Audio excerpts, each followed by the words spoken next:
From Palm Beach. Do you know that a Homeland Security agent had his finger bit off by one of those poor, desperate, lovely, wonderful illegal aliens in Minnesota? Oh, they're so nice and civilized, and they're being so poorly treated that they bit a finger off. Oh, but you don't find out about that.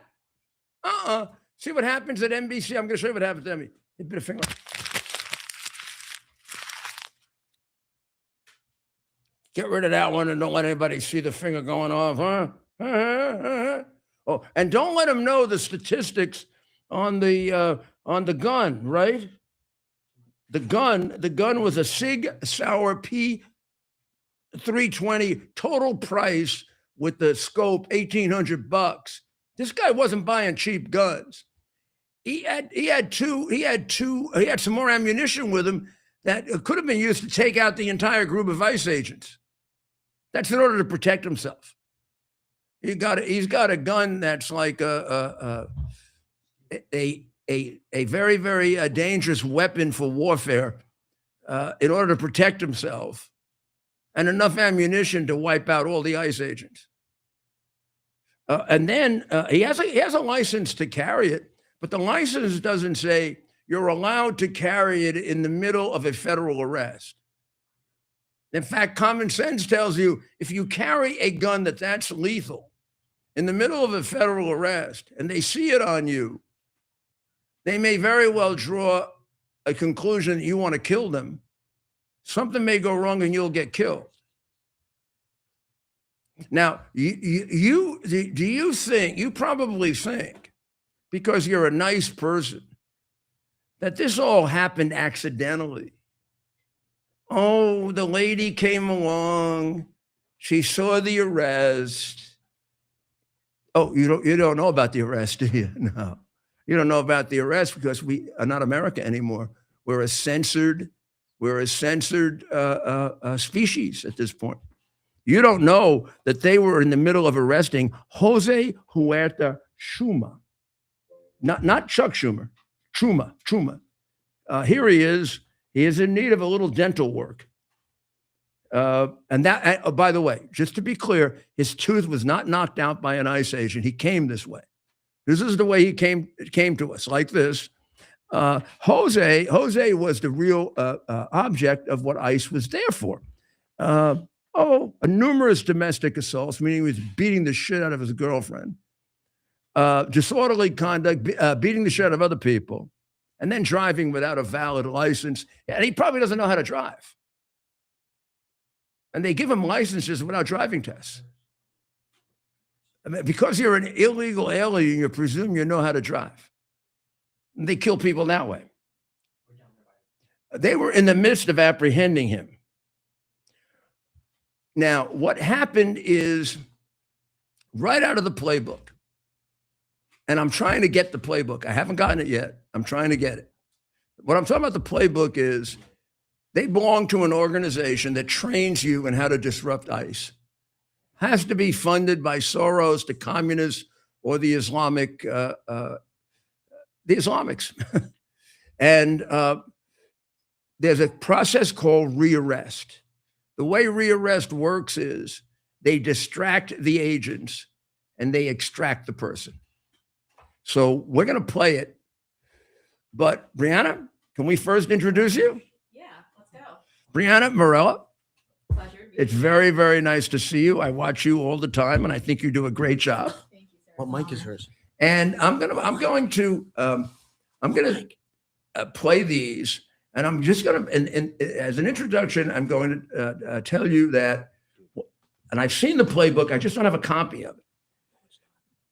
These people are instructed all over the country. These are trained disruptors. Mm-hmm. They're trained in trying to disrupt ICE and make them look bad so they can create riots.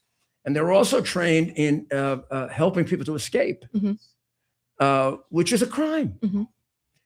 And one of the ways they do it is by, they have this rearrest program. And the rearrest program uses 2 or 3 of them to distract the agents so that the criminal can run away or they can help the criminal run away. So instead of 4 agents being on them, they can get it down to 1. Now, this is what they were doing. This is what the woman that he supposedly was helping and he were doing. That's why he was there with his gun. So let's watch the beginning of this, Ted. So what you're going to see in a second here is the beginning of the shooting. This is the first video we had, right? Yeah. So this is the initial. What I'll bring up is the initial video of the shooting. So just taking a second here. We got to. But while we're doing that, Yeah. what do you think of? I know it's kind of. What do you think of the president doing this? Was this something he just had to do to calm things down, or will this turn out to be a sort of an indication to others, like in Chicago and Denver and all these other illegal places, that they can do the same thing? Well, I hope that this is an agreement that's just come about where they're going to start working with the president. That's ideal here, but I'm not so sure what to make of it. You know, I've been trying to reach out and get comment on all of this to kind of understand what's going on here because it's quite confusing. We're hearing 2 different sides. Tim Walz is claiming victory here, and yeah, he put up a tweet on his Twitter page. I believe he said that ICE is going to be leaving, or they're going to be flushing out a lot of federal agents, which is them claiming victory, which would be an absolute nightmare. So I'm trying to figure out what the truth is here because you have 2 people. I saw the president's post on Truth Social earlier today. The president's post and the conditions he laid out were extremely. I mean, basically, the conditions was get rid of your sanctuary city. Yeah, and that's what he laid out. And so I wonder if there was an agreement that was made that maybe there's going to be fewer federal agents. And I know it's CNN, I don't trust it, but CNN did say earlier in the day that there was an agreement where some federal agents were going to be tossed away. I'm still trying to flush a lot of this away with DHS right now. They did tell me, because I know there was a Gregory Bovino who was being accused of being fired, is what was floating around on social media earlier today too. Doesn't look like that's the case. DHS telling me that he's actually going to keep his job, but I don't know if he has a different role. Yeah, I think they're going to keep it. They're going to move him. But even in moving him, it's a bit of a concession. Yeah. He wasn't doing anything wrong. Did nothing wrong. And that's what's really upsetting here. In fact, he was a hero. And I also hear that some people are upset with Secretary Noem. Gosh, she got on my presidential list. Yeah. With what she was doing. Yeah. She went there. She went there in the middle of the night. She supported them. Yeah. I mean, I ran the biggest police department in the country when we had more crime than you can dream of. And you got to, if you don't stand up for your police, you're not going to win the battle. Yeah. And that's the problem here. DHS, I mean, Kristi Noem has a ton of different agencies on her plate. Like she's got a lot on her plate. What a job she's doing. She actually does a great job. And I have to say, out of all of the agencies, DHS operates to me the best as a media outlet. When I reach out for comment, they respond super fast, they're quick, and they try to flesh out the truth very quickly with us in the media world. So it's been great so far. Yeah, so they've done an incredible job at trying to be as transparent as possible, and I'll give them credit when I can, though. But it's unfortunate to hear all these rumors floating around. I do think, though, a lot of it might be from the left, just trying to stir the pot a little bit. I do think so. I don't really sense myself that there's a real jeopardy there. I'm just worried that this is sort of a very strange game. It's a game of momentum. They were trying to get momentum originally out of the woman who they claim was, shot, killed for no reason. Meanwhile, she's trying to drive a 2-ton truck into this guy. And the officer has internal bleeding. How does that happen? And she's driving a 2-ton truck into him. I would have shot her too. Yeah. You want to drive a 2-ton truck into me, lady? I'm sorry. And there's no place he could have gone at that point. She was this close to him. Yeah. If he jumped, she could have got him. Yeah. So that, I think, diffused. When that video came out, that kind of diffused. Then they tried the 5-year-old kid. Yeah. We arrested a 5-year-old kid. No, we didn't. The father gave up his son and the mother wouldn't take him. Nice mom, huh? Yeah. What a great mother of the year. Mom, will you take your kid? Nah, you gave him. Yeah. And ICE also offered not even to arrest her if she was an illegal alien. They said, just take your kid. We don't want to take your kid in. Please take. And she wouldn't do it. So, I mean, at what point do we say, okay, this is ridiculous? By the way, that 5-year-old story, they've been trying to push this narrative with kids being detained by ICE. They did so last year where they used another 5-year-old girl and tried to lie to the press and saying, oh, a 5-year-old girl was held and detained by ICE. Wasn't true. That one flopped too. So they've been just trying to pull at the emotional strings of Americans for a while now. And they're hoping one of these will stick. They may have got one. I know. Sadly, I think people aren't paying attention enough. And this one's just as phony. Yeah. This is just as phony. This agent had no choice. Mhm. When you see this video, when he hears the word gun, Yeah. they're in a scrum. They're all like this. They're all like below here. He doesn't know where the gun is. Yeah. But he does know there's a gun. Mhm. And he knows he's got 3 or 4 guys there in jeopardy. So what does he got to do? He's got to take the guy out Mhm. before he uses the gun. Yeah. He doesn't know that another agent pulled the gun out. So he does what he should do. Yeah. And then the cause of it is this guy being trained to do a rearrest and executing it with a very lethal firearm in his possession. Yeah. That's the cause of it. And why is he doing a rearrest? That's illegal to start with. It's a euphemistic way of saying, I'm going to break out a criminal. I'm going to break a criminal out of jail. Yeah. You know, it's so crazy too, Mayor, and you probably could have speak to this, but as a prosecutor and obviously as the former mayor of New York City, there's a lot of people out there that don't want to take responsibility for their own actions. And none of these situations would have escalated if the individuals involved weren't trying to initiate and be agitators and do all of that. Brianna, you're 100% right. Yeah. It's so frustrating. Well, the good news is it sounds like there's body cam footage. Earlier today, the press secretary was asked about it at the White House. And unfortunately, she said that she hasn't spoken with the president yet on whether they're planning on releasing it. But man, oh man, we know body cam footage always works in favor of law enforcement. Absolutely. I feel like 95 plus times, percent times, I'd say. So I think that once that gets out there, I think we'll finally see it's chaos. It's really hard to call a situation like that when everything's happening so quickly. It's chaotic. I mean, remember also they deployed mace right before all that. And that probably also is very sensitive to the agents involved. Yeah. And the reality is this has become more and more a professional use of our it's not hard. Yeah. There's such a biased media. Mm-hmm. You know, I told Ted this a lot. They're constantly saying, oh, this Democrat strategist is so brilliant. Look how this strategy worked. Yeah. And this Republican strategist is so terrible because it doesn't. If I owned the press, any strategy that I carried out would work. Yeah. This is like playing a basketball game where I shoot a basket, I get 2 points. Mm-hmm. The other team shoots a basket, they get 10. How am I going to win? So the reality is that we're playing up against it. And the only people they can rely on are people like you and me and the independent sources that tell them the truth. Yeah. Well, I think if there's any sign of hope is we're winning at that, at least. We are. Because we have millions of audience members who watch live all the time. And you're watching the numbers. A lot of these mainstream outlets can't pick up 1 million viewers. And I think that's really telling in itself. You know, Nick Sorter has been incredible posting footage and it immediately goes viral once he does so. He gets more views than any cable news outlet or anything. And I think that's really key here is independent journalists will save this country. And they're the ones that are on the ground right now. These cable news outlets, they're not sending their journalists in or journalists. Why? Because their journalists are garbage, but most importantly, they're afraid. They're probably scared. They are scared. Yeah, we got some brave people on the front lines right now. The one we use all the time is we met Nick Sorter on his first trip, but East Palestine, Ohio. We were with Nick on it. I said, Nick, come with us, and he hung out with us. That's how he made his career. That was like the big jumping point for Nick. East Palestine. We went to Palestine. We were there with him. We went to Palestine before. Well, everybody got there before the president. We went there the same. President Biden. We came there the night before little Petey showed up. Yeah. And the next day I met with the mayor. Yeah. The mayor had a meeting with me. And we've had about an hour meeting. And all of a sudden a guy comes in and says, the secretary is ready to come in now. And the mayor said, tell him to wait. That'll be a useless conversation. I'm having a useful one now. Kept him waiting an hour. Wow. That's interesting. He's a useless little shit. Yeah, well, that's you like to hear it though. Yeah, well, I knew he was a useless little shit. He was a terrible mayor in. He was a terrible mayor in Notre.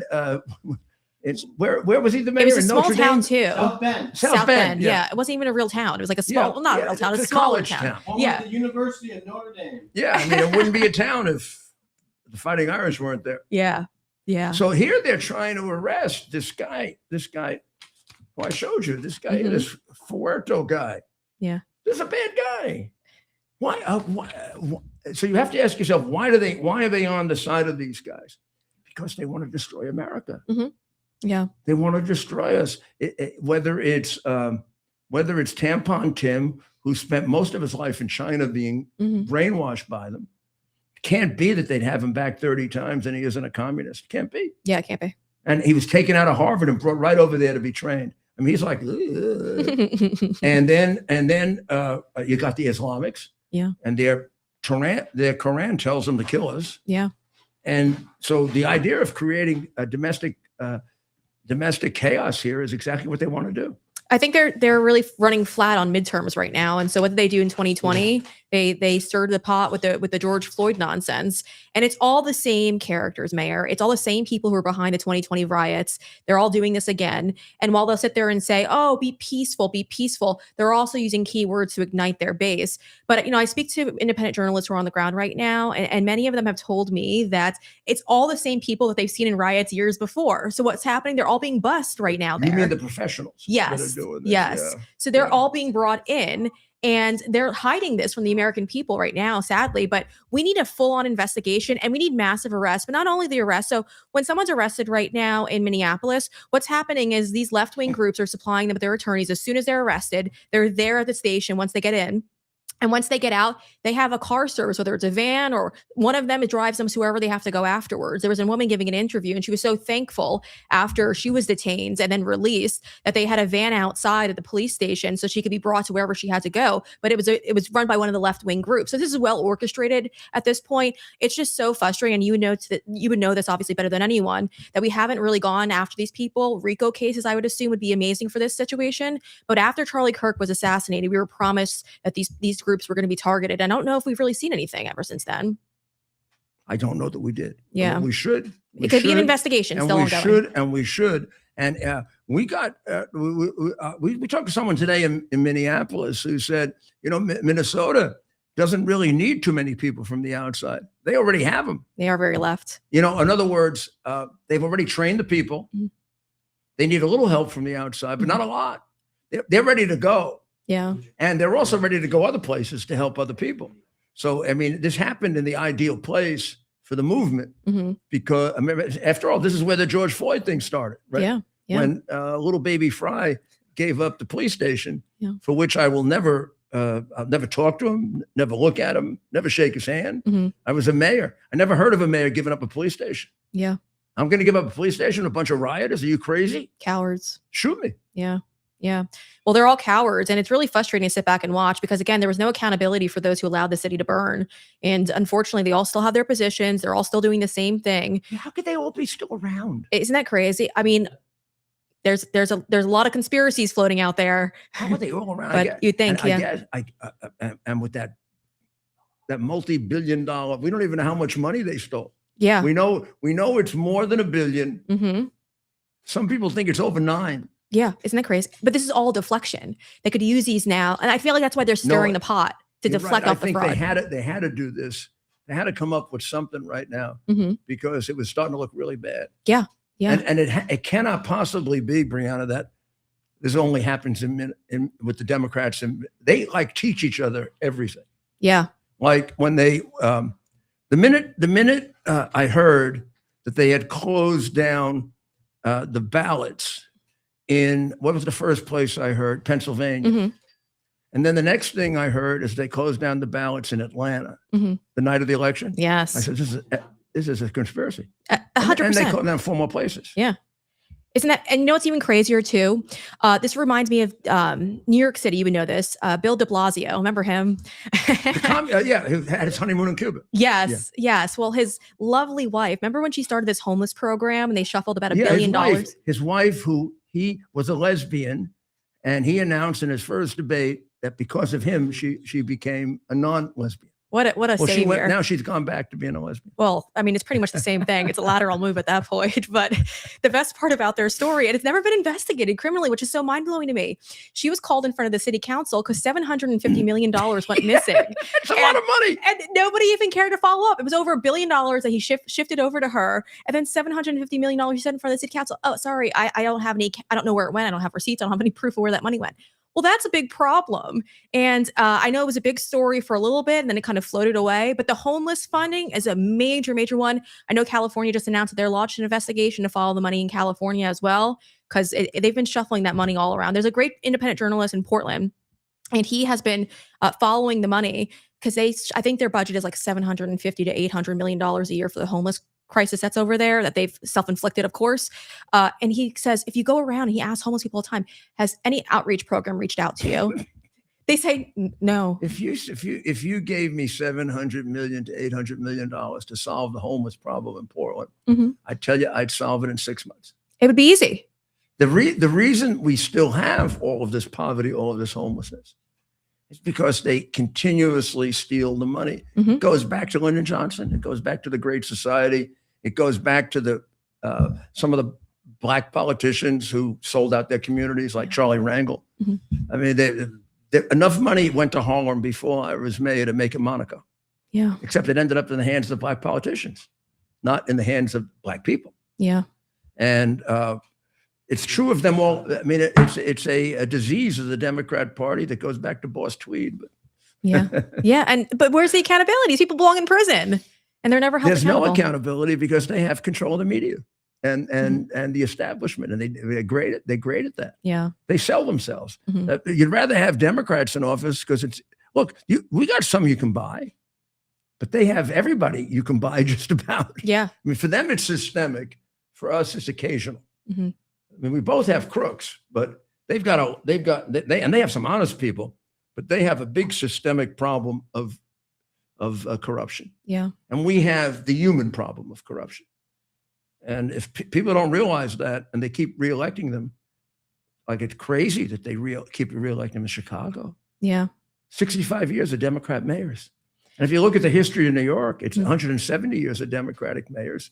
And your only periods of honesty are when you had a Republican or an independent. Yeah.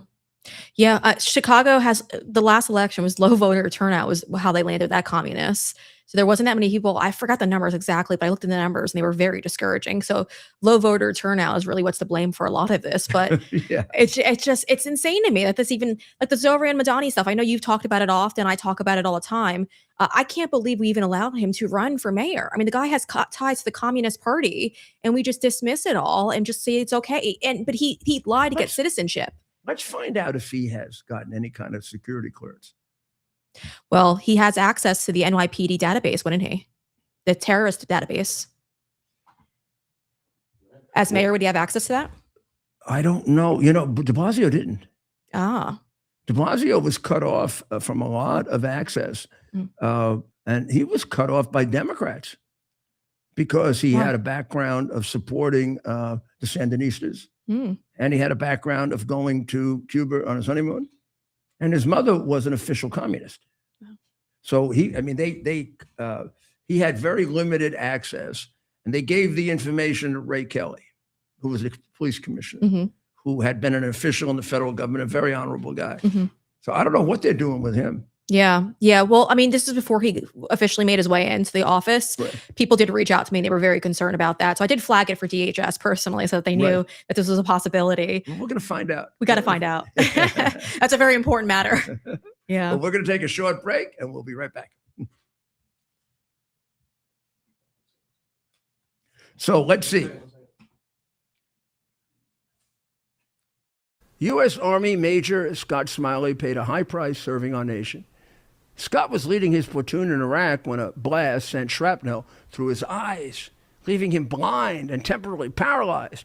Scott would become the first blind active duty military officer before medically retiring years later. Thanks to friends like you, the Tunnel to Towers Foundation gave Scott and his family a mortgage-free, specially adapted smart home.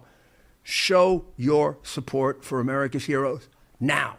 Donate $11 a month. Are you ready for some action? I'm ready for action. Get the Elite TV plan only through the portal. 218 channels, and it's only $69.95 a month. Wow. Including your free portal. That's cheaper than everyone else. Your favorite sports, movies, news, even daytime dramas. We're talking about ESPN, OAN, Newsmax, channels you can't get anymore in certain areas. Compared to the competition, this is a way better deal. Endless selection. Not to mention all the free music channels. There's over 700 premium and classic movies all ready to go. Wow. Plus, they got catch-up TV that allows you to go back and watch what you've missed or want to watch again. Cut your cable in half and get twice as much for free. Way more channels for half the cost. After the first year, the subscription then drops to $57.95 monthly, where you change or upgrade anytime. Go to QUXNow.com and get yours today. Use promo code RUDY. Act fast. These deals.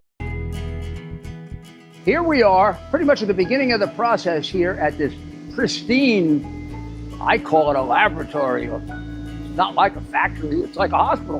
This is the beginning of the process for roasting.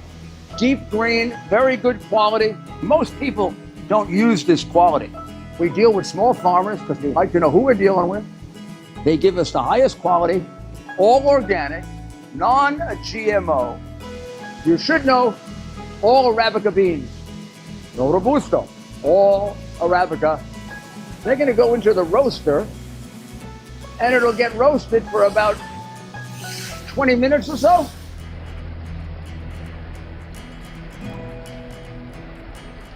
Oh my goodness, look at these. My goodness.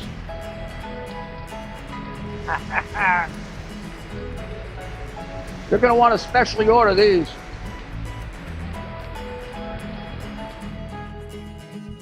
This is what goes into Rudy's coffee.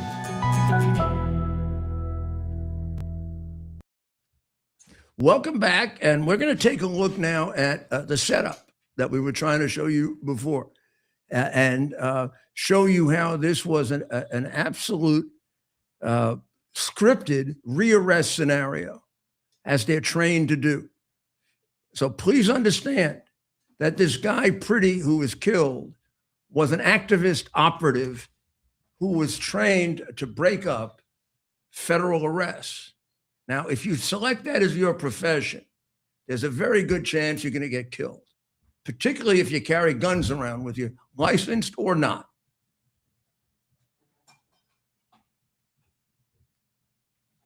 So we're gonna play the first clip we have. Yep. We have a series Let's do of that. those. This is one of the early clips that was released. This is beforehand. This is before the shooting. Yes, yes, yes. That's him. That is Yeah. the man in front of So you. now, Go.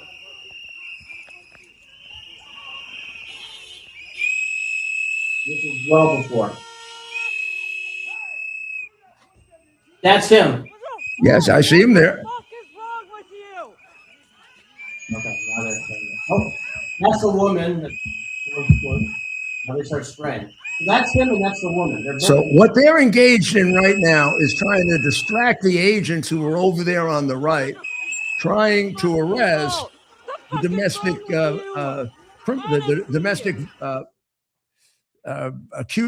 attacker who they were attempting to arrest. So what she succeeded in doing is moving about 4 agents away from the original arrest. Keep going. That's what she's trained to do. That's what rearrest is training. And once they're in, the ICE is engaged in arrest, try to start separating them into different groups. Well, this took us way ahead now to the shooting.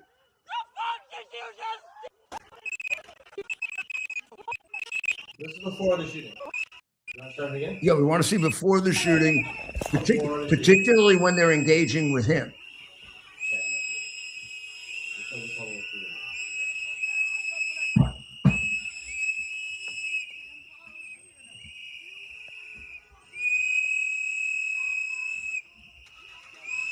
This is all intended to. They see that they know when they see an arrest is going on,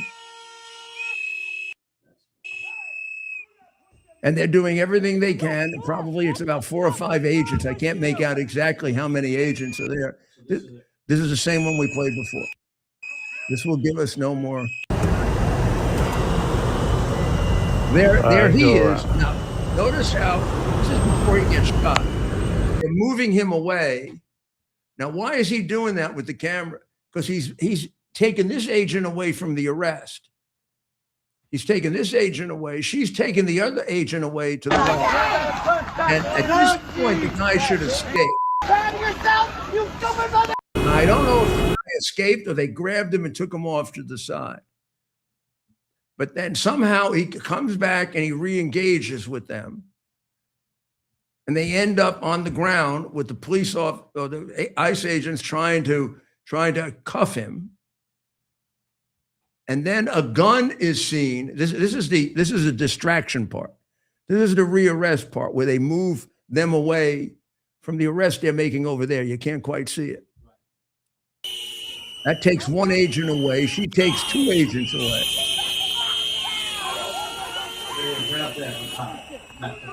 That's him. Yep, right.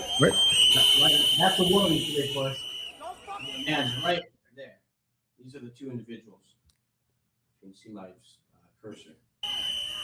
He's filming. This is the gentleman. He's filming right here. And that's the woman right there. The only part that we miss is how after that, where they either succeeded or failed,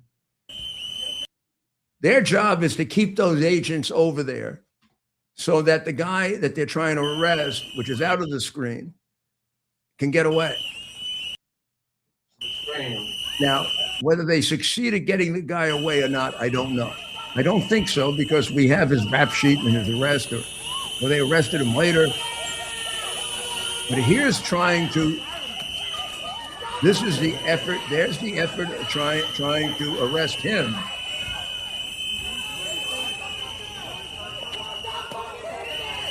At some point here, you'll hear a shot. You didn't hear someone yelling gun before those shots.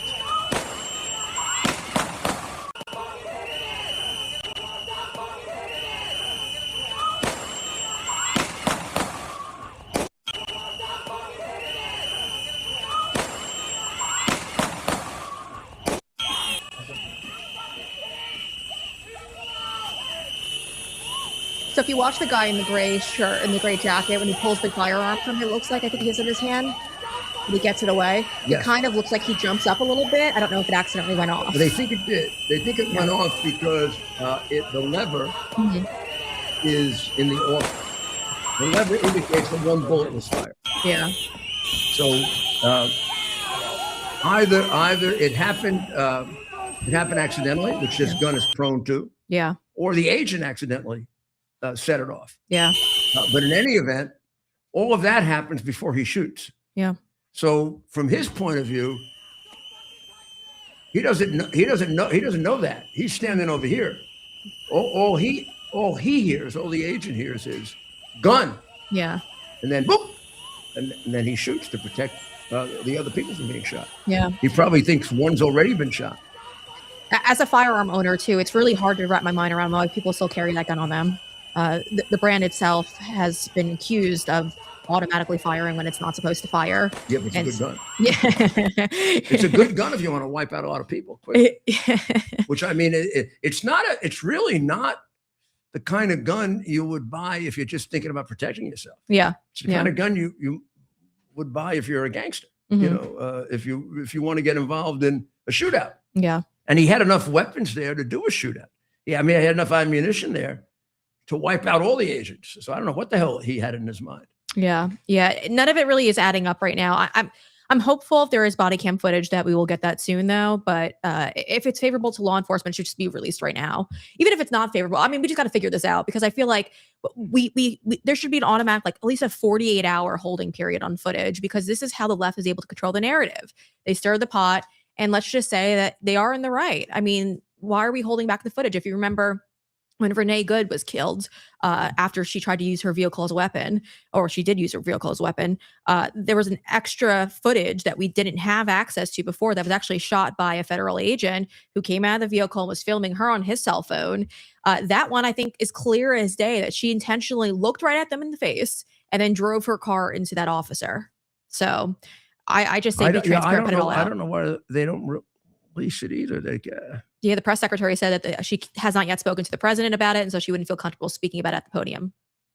And she says it's helpful.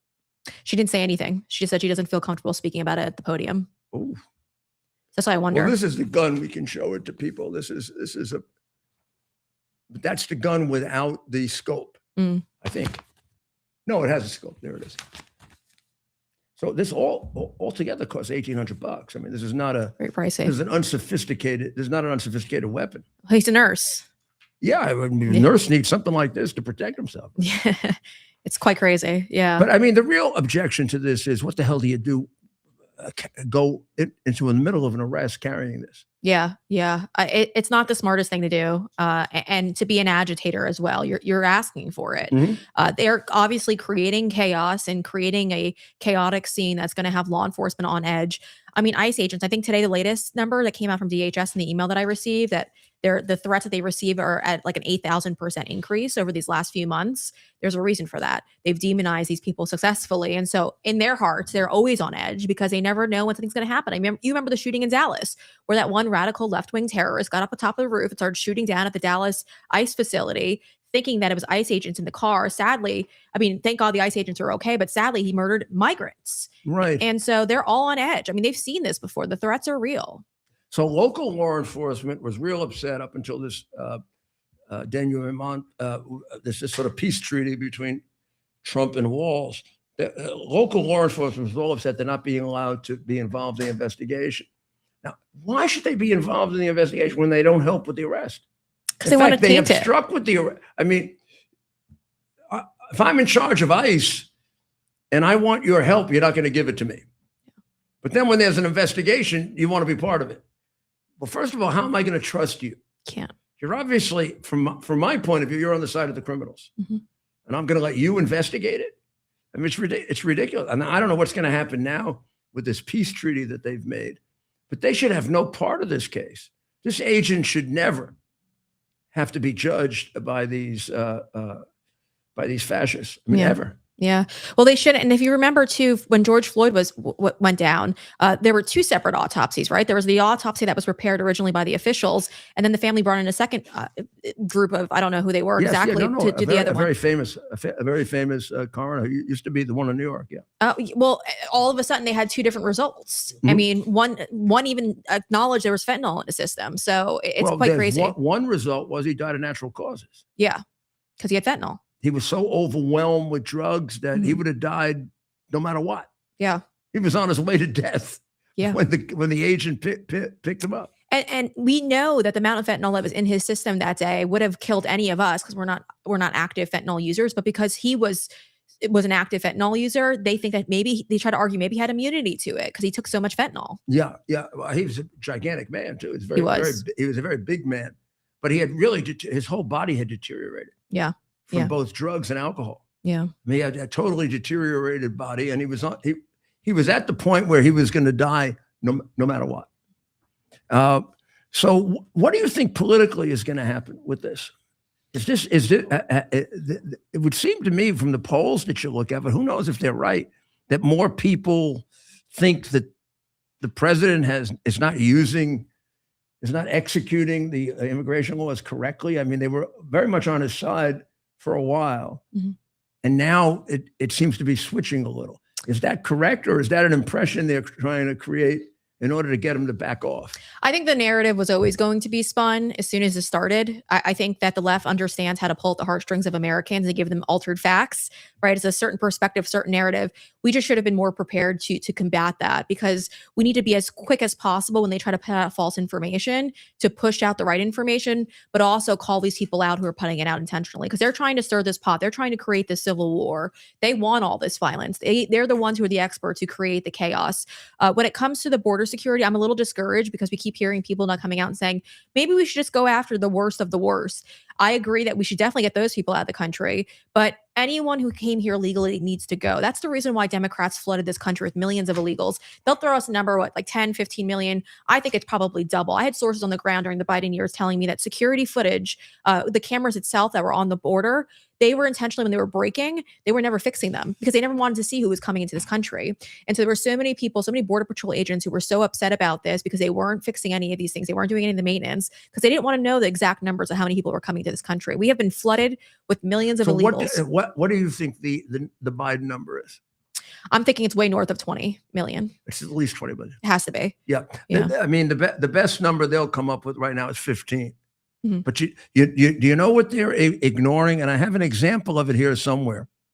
We used to have 3 categories of illegals. The ones that we process, and they're either seeking asylum or we throw them out or they're official. Mhm. That number was about 8 million. Mhm. Then we have what are called the gotaways. Those are the ones that we almost got. 2, we just got a view of them.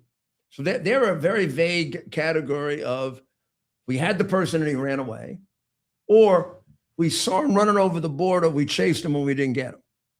That was about 2 million. Mhm. There was a third category that we always kept that Biden dropped, which are the people that we never process and we never see. Now, one was just arrested in New York. Mm. So I always like to point these out because it shows you they're not telling you about one group. They're not telling you about one group that that is coming in all the time. This guy was throwing rocks down from a bridge, and he severely injured a 5-year-old. Now, when they talk about when he came in, they say he's illegal, but we don't know when he entered. Mm. That's a group of people that you never see. And you never see them because the border is 1,400, right? 1,400 miles. You've got big gaps between it. When the agents are engaged in stopping them at the border points, people can come over in any of those places. And the cartels know them well. So when they used to pay attention to this, they used to say you can calculate them. And the formula was anywhere from 50% to 200% of the number that you are legally processing. So let's say 8 million came in. Then bare minimum, another 4 million came in that we never saw. 2, another 12 million. And here, these are studies from MIT, Princeton, and Harvard when they used to do this. That 50% starts to move toward 200%. Mhm. The larger the number of known are. So if we have 500,000 a year coming in, we're probably at 50%. But if we have 3.5 million come in, our resources are overwhelmed. Mhm. So the ability to come in and not be detected is much greater. So that's why we're in a completely unknowledgeable, because we're in the dark. Mhm. So we know 8 million came in. We know 2 million more were gotaways. That's 10 million. And we know that people came in we never saw. So those people could be as many as 5 million more. Or could they could be as many as 20 million more. They're somewhere between. So it's somewhere, if you want to use their studies, somewhere between 15 and 30 million. Isn't that crazy? And we don't know who they are. As if it's not bad enough that we have a whole bunch of jihadists out there looking to go and kill us. And we don't know who they are. We have no idea. And it's so frustrating. So you discover a guy who's throwing bricks down in New Jersey, probably destroys a kid for life. Yeah. And now they have no idea how long he's been here. They know he's illegal. He has no papers. He comes from Mexico, but they never saw him. And this is the first time we met up with him. And he's got a big long record too because in New York and in New Jersey, they're instructed not to tell immigration. Mm-hmm. So we get a guy who commits a rape. He's illegal. He comes from Venezuela in New York. Police are not allowed to tell the immigration service about him. Why? Yeah. Why? We want to keep him? Yeah. We want to keep who in their right mind wants to keep a rapist? This has to be, and this isn't even for votes. This has to be because you want to destroy our country. Yeah. There's no other option at this point. I think it's pretty obvious that that's the case. And what about aren't there Democrats who can think through this? Can't they? Or are they so tied to their party and they hate Trump so much they don't think anymore? I mean, you should be able to think your way through this. Like when that Congressman Van Hollen was going down there to bring the guy who beat up his wife and his kid back. Mm-hmm. Even if we got rid of him accidentally, isn't that good riddance? Isn't that great? Yeah. We got rid of one guy who's beating up his wife. Isn't that great? And his kid?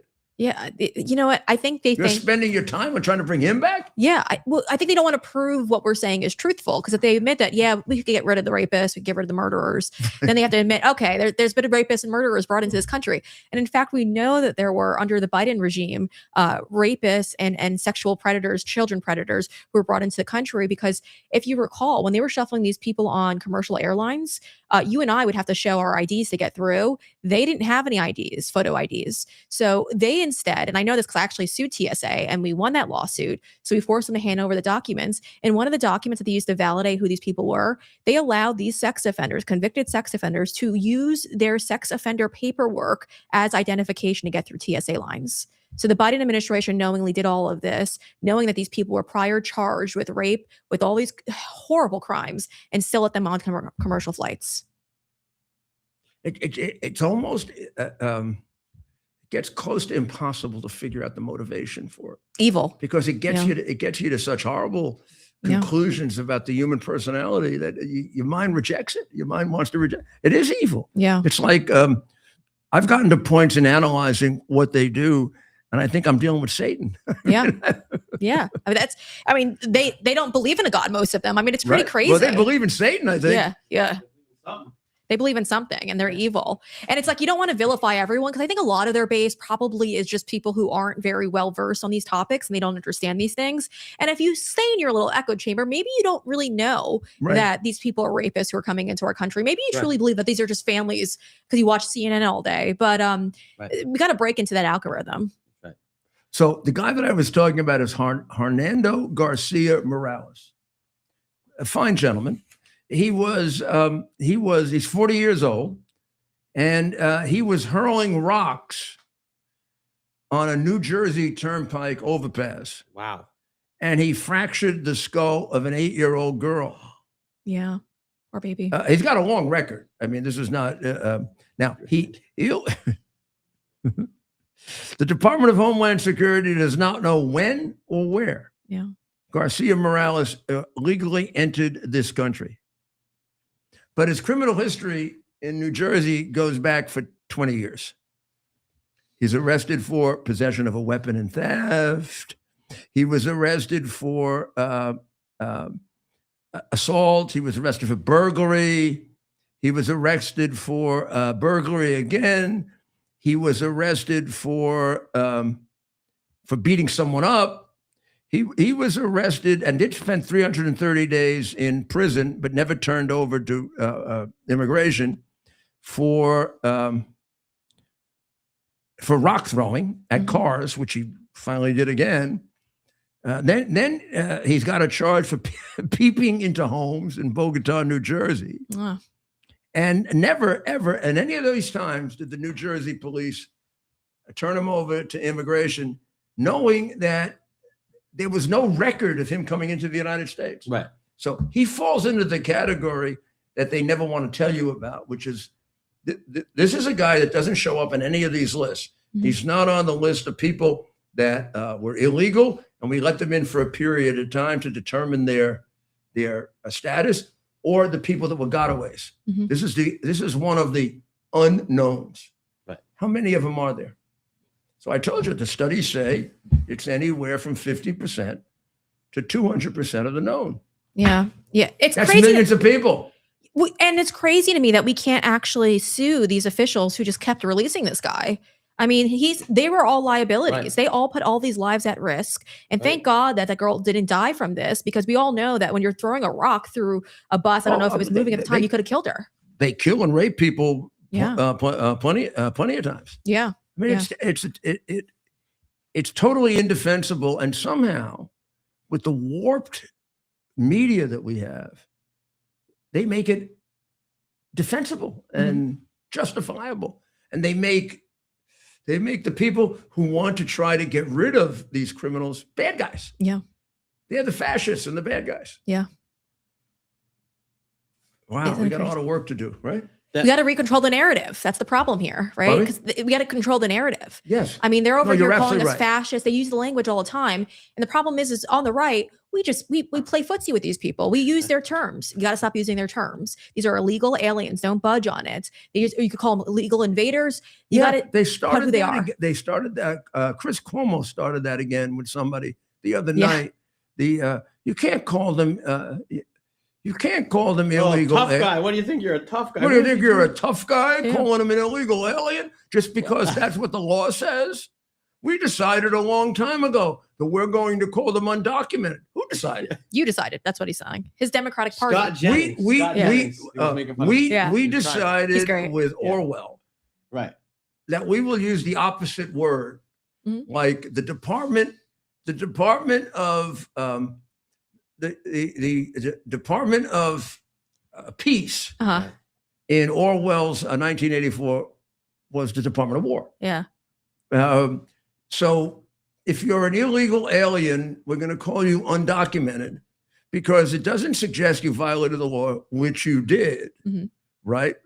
And second, yeah, there are a few that are undocumented, but most of them are purely illegal. The category of undocumented are the people who came in with a visa and then overstayed the visa. Mhm. That's the category of undocumented. That was the original group of undocumented. Now they want to use it for the rapists and murderers that were brought in by the cartels. Yeah. They're people. So we can fool people. Mhm. So you can think you have some poor, nice little undocumented alien next to you, and all he wants to do is rape your four-year-old baby. Right. Yeah. Yeah. Right.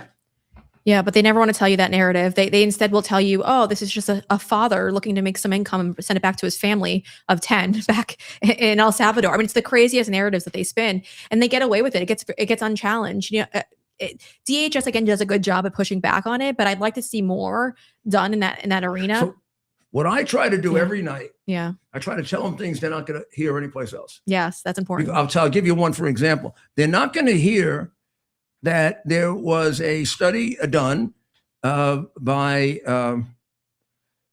a education association, National Educational Association, Mhm. and they surveyed teachers in K to 12. Mhm. 61.6% of respondents experienced or witnessed anti-Semitism in the K to 12 classroom. Hmm. And 45.5% said that most of the vile hatred was generated by the unions. I mean, it's really only two unions, both of which were founded by communists. Yeah.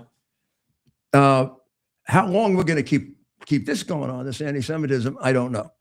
But every Jewish member of Congress has retreated, none more than Trader Schumer.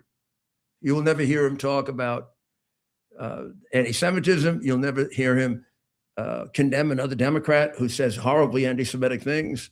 I mean, the guy might as well change his religion. I mean, I can't imagine allowing that to happen. I thought anti-Semitism was over. Yeah. I thought it was gone. I thought it was I thought the Holocaust kind of ended it, right? Well, one would think, right? But I mean, people still think it's debatable, the Holocaust. And I think that's kind of the crazy part in all of this. Yeah, but we got a couple of crazy right-wingers who think that too. it's been a split with the right-wing party. You know, I understand, and this is the thing that I think is really critical here, right? Criticizing the Israeli government, I'm okay with. Of course. But then there's anti-Semitism. And I think we're seeing as people are kind of meshing the two to win the narrative over just trying to make sure that you can't criticize Israel.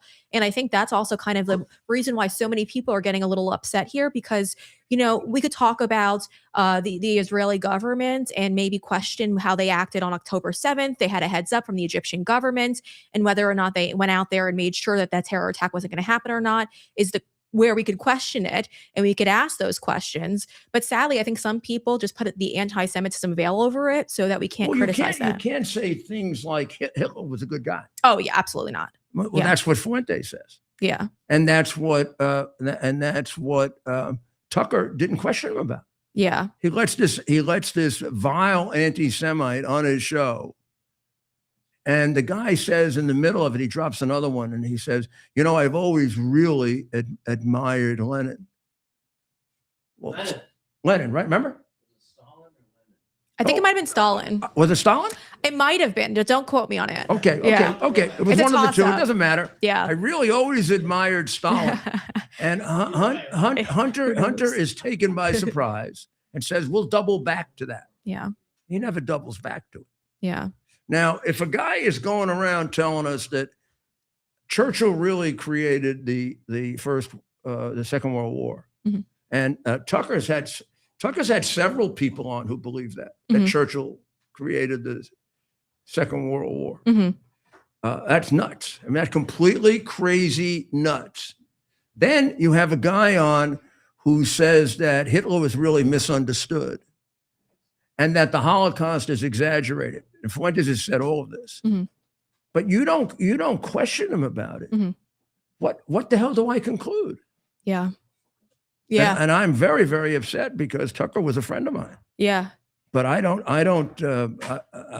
take anti-Semitism lightly because I think it could. Because I know that the Torah that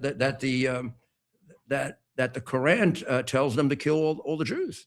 Yeah. I mean, the minute this guy took his oath on the Torah, that book in there is Muhammad's telling him to kill all the Jews and Christians. Yeah. Yeah. Yeah. Well, directly. Any non-believer. And people don't even, I'm like always telling people there's over 100, I think it's 109 verses in the Quran. You're exactly right. Which say go after and kill the non-believers. And and I encourage everyone to read it for themselves because they read it for themselves, they'd realize how dangerous Islam is. Stephen, and that's the really concerning part. In my room, near the back of the books, is a big tall book. And it has the Quran in the correct order. Yeah. See if you can get it out. Yeah. The thing you got to learn about the Quran is it's very, very deceptive because it's not in chronological order. Mm-hmm. It's been rearranged in the order of the longest verse first. And that's it. This is the Quran in chronologically correct order. Yeah. Now, why is that important? That would generally not be that important, except it's confusing.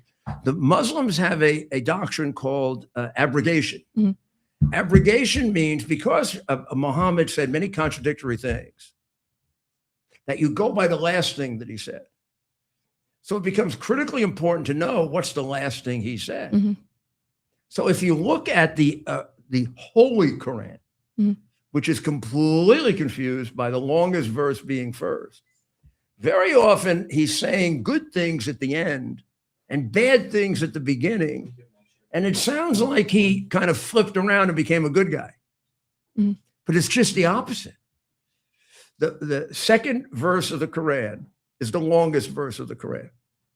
And it was written about 4 years before he died. Mm-hmm.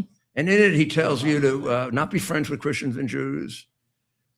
Make sure that by the time the kingdom comes, that all the Christians and Jews are either dead or submitted. Mm-hmm. That you'll get to paradise if you kill the non-believer. Mm-hmm. However, if you go on in the Quran, you'll see toward the end he starts saying things like, Christians and Jews are people of the book, and we should respect them, and they should respect us. So if you use this abrogation, but you don't know when he said it, you would say, "Oh, he became a good guy at the end." Mm-hmm. Those things at the end are the things that he said at the beginning, and the things in the beginning are the things that he said at the end, mm-hmm. because he started to write longer and longer verses. And since the longer verses are first, the horrible things he was saying at the end of his life look like they were at the beginning of his life. Mm-hmm. Now, here's what happened to him. Muhammad went to Mecca. Mm-hmm. And he thought he could convert all the Arabs, Christians, and Jews because Gabriel had come to him and taken him to heaven. Now, if you want to believe that, you can, but the Brooklyn Bridge cost $22. And the people in Mecca who were educated people, the educated Arabs, Christians, and Jews said, get the hell out of here. Mhm. And not only that, why do you go down on the floor all the time and have conniptions and you go like this? Yeah. Well, people say he was an epileptic. Some people say he was possessed by the devil. And other people say he was paranoid, crazy, schizophrenic who didn't have control of his body. But he was one of those things. So he's trying to sell him on the fact that Gabriel rode him up to heaven. And then he's going on the ground having a fit. And they throw him out. Mhm. They throw him out of Mecca. The Mecca Muhammad is the Muhammad saying all the good things. Now he goes out into the desert with the Bedouins and he starts preaching his message. Nobody can read, nobody can write. He couldn't read or write either. And they all follow him because what do they know? Yeah, we'll go with you with Gabriel up to heaven. We'll all go up to heaven. What do you have to do? You got to kill all the people who disagree with me. And they do. They form an army and they start capturing town after town after town. And he goes back and he kills all the Arabs who threw him out. I mean, he didn't just kill Jews and Christians. He kills Arabs, anybody disagrees with him. But he particularly has a real hatred for the Christians and Jews because they made fun of him. Mhm. And he probably killed, 10,000 people. Mhm. That's the head of a religion.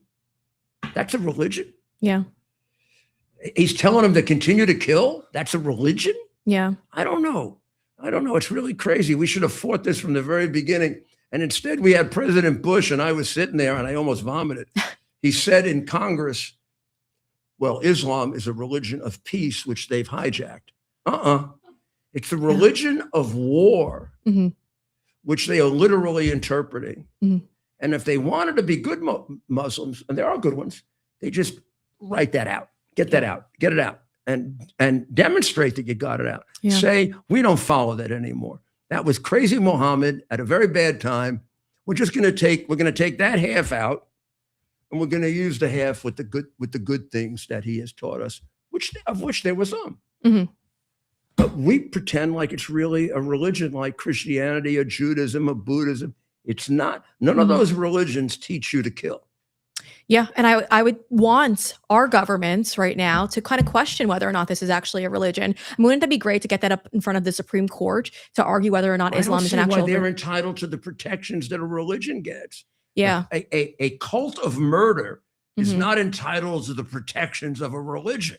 Yeah. That's a very good point, Brian. Yeah, well, that's the main problem that we have right now in Texas. So I live over in Plano, Texas, and Oh, you it's do? well known, for Epic. Plano. And I was there. Yeah, I was there when we had the hearing, and it was filled.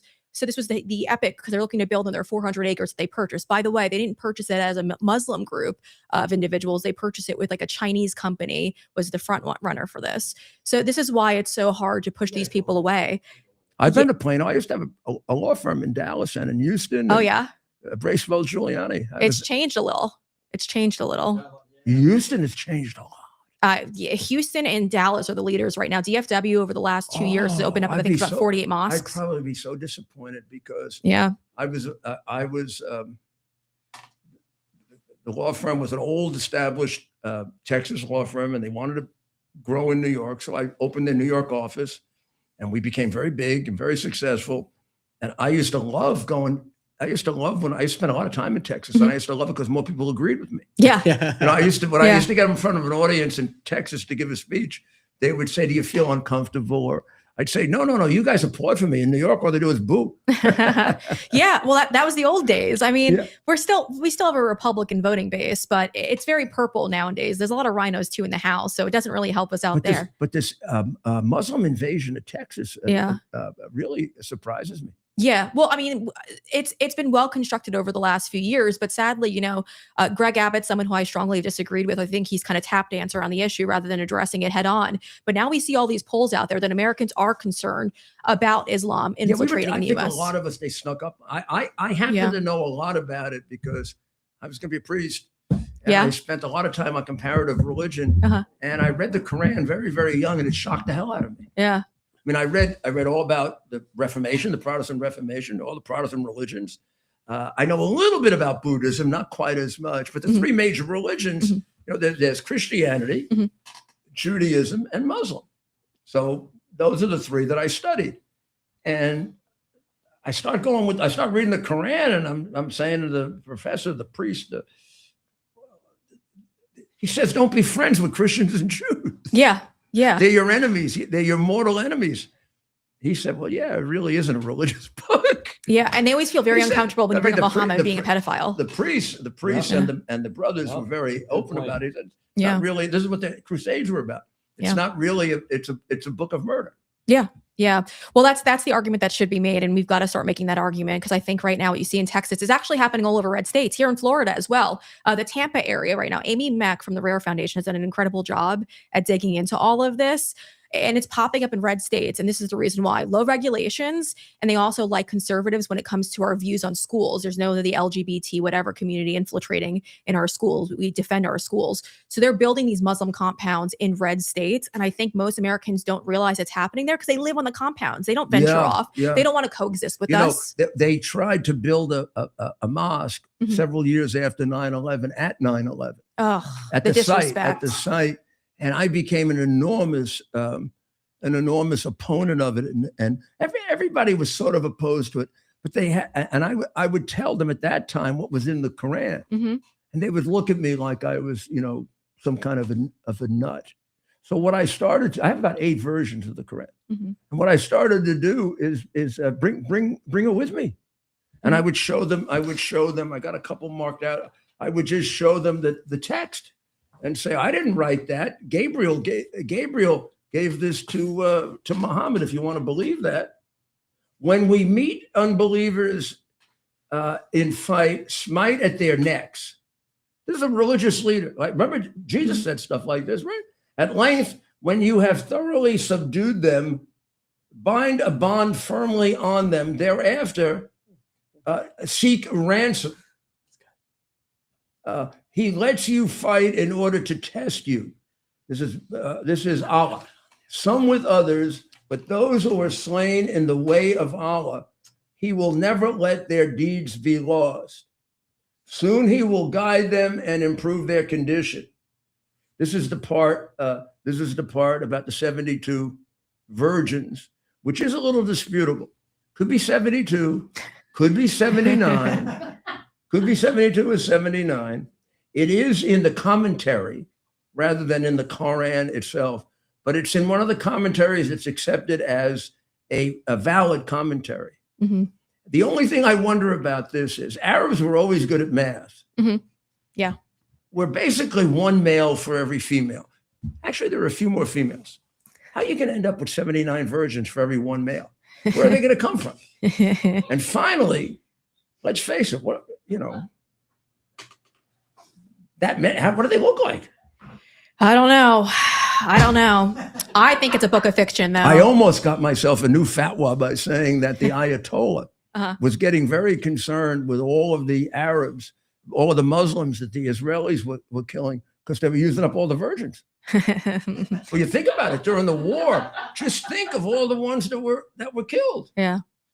Well, how many 79 virgins are going to be left with all those guys being killed?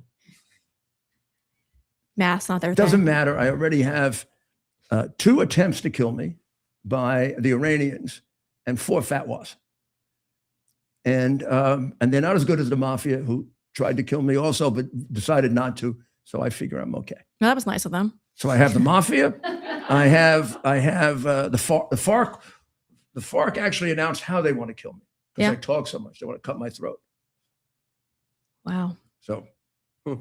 Well, I love these bullies. I mean, I just love these damn bullies, and you just can't give in to them. You just can't give in to them, including our domestic. That's right. Our domestic communists.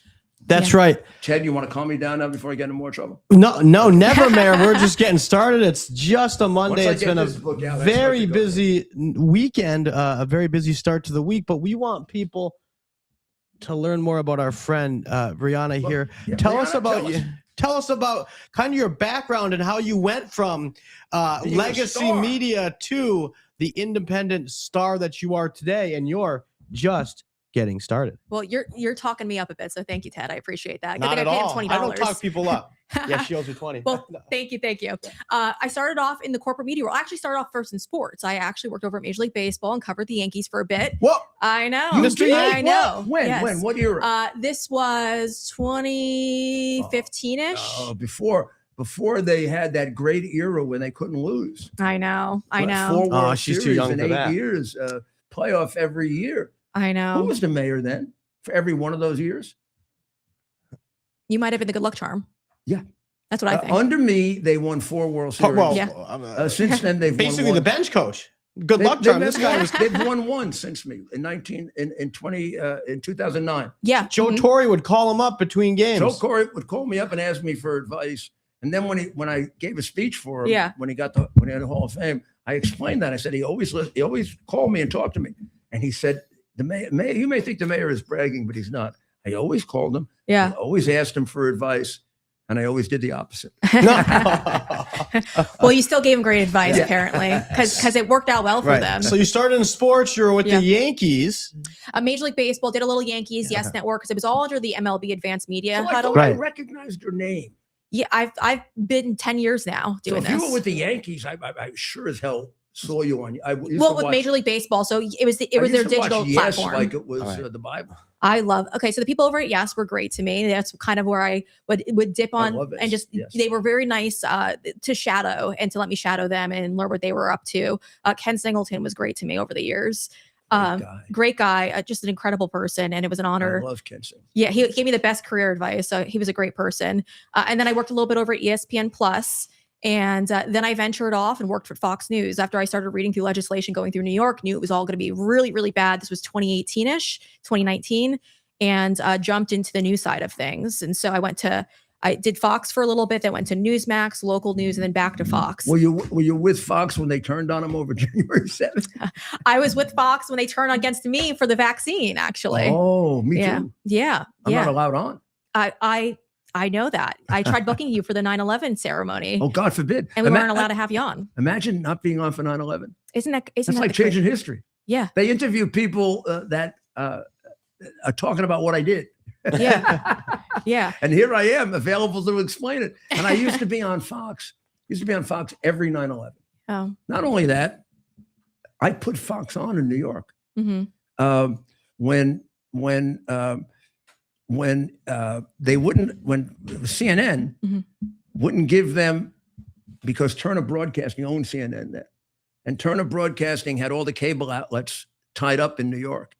And when Turner Broadcasting wouldn't give them anything in New York or California, New York had 5 of its own cable stations. Mm-hmm.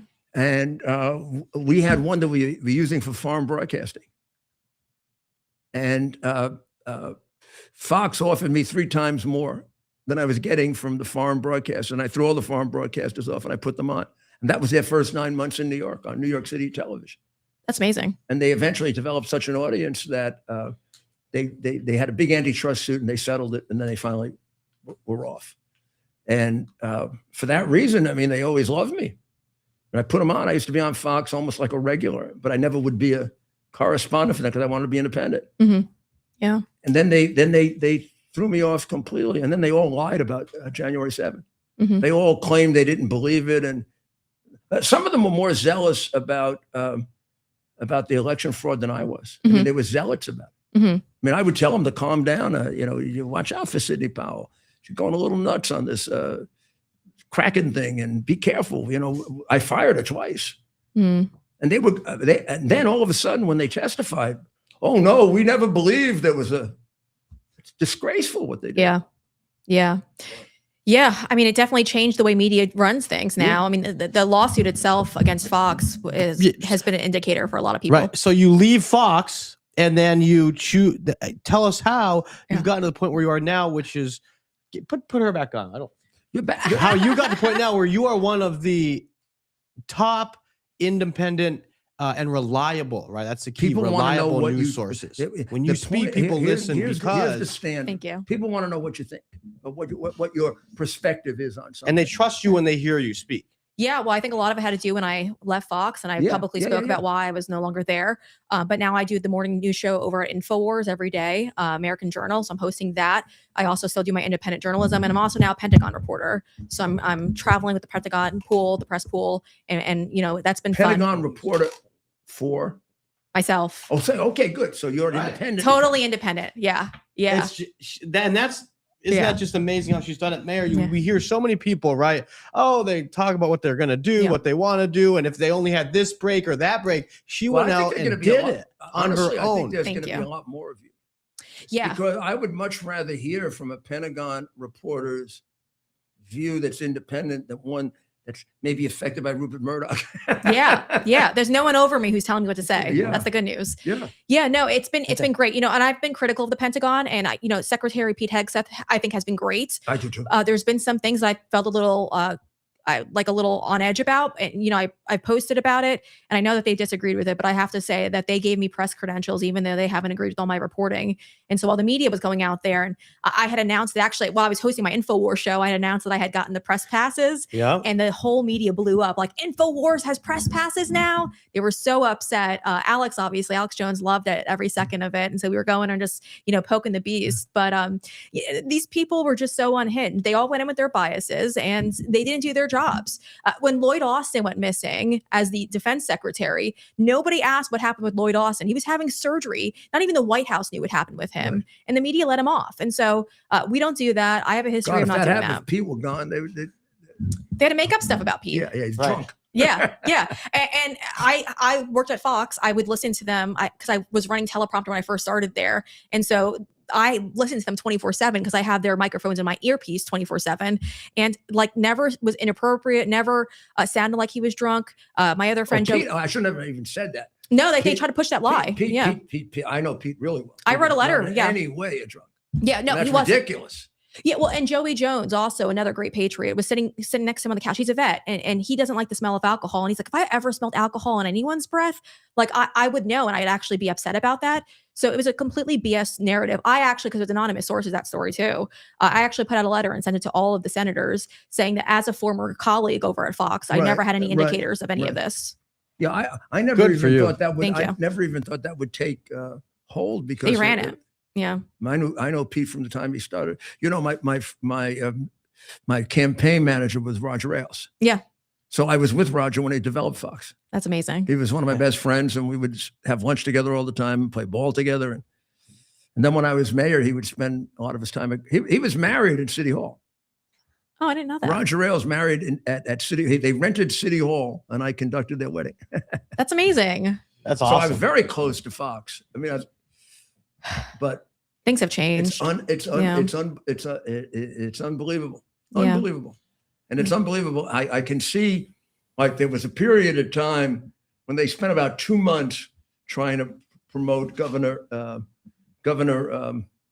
DeSantis. Oh yeah. I mean, it was ridiculous. Every show was about Governor DeSantis. Governor DeSantis, invented the polio vaccine. Governor DeSantis did this. Governor DeSantis did that. They started Governor elevating DeSantis him. They at least made it seem like that the party and the Republican primary base was split, and at no point were they split between Trump and this isn't personal against DeSantis, right? But they were never right.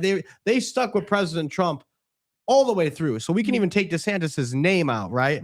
And say Fox they had obviously attempted to elevate others, including DeSantis, and they came down to thinking DeSantis was the one. Until they were sure when in reality, he was going to win, and then they started kissing, kissing butt. No surprise. That's right. Ladies and gentlemen, we're going to have to. We were in soccer time here. This is after 9 o'clock. We call it soccer time because, in soccer, you get that extra penalty minutes at the end. Soccer time, right? Yeah, you're familiar with soccer time? Yes, I always think, and you have to get used to this during the World Cup when it's in the game ends, and then there's an unknown amount of time to play. Soccer time. The overtime in soccer. The referees know, but the players don't tell you, which right? I think is the most ridiculous thing in the world. It's like you don't know how much time you have to set up the goal. And we named You our could have over 3 minutes. You could have 2 seconds. and Mayor, we named our overtime soccer time before Andrew Yes, my got son the is big now- job with Now I'm going to get in a lot of trouble. because heading I the make White fun House of task soccer all the force. time. We can't make fun of Damn well soccer. I'm not going to change the name.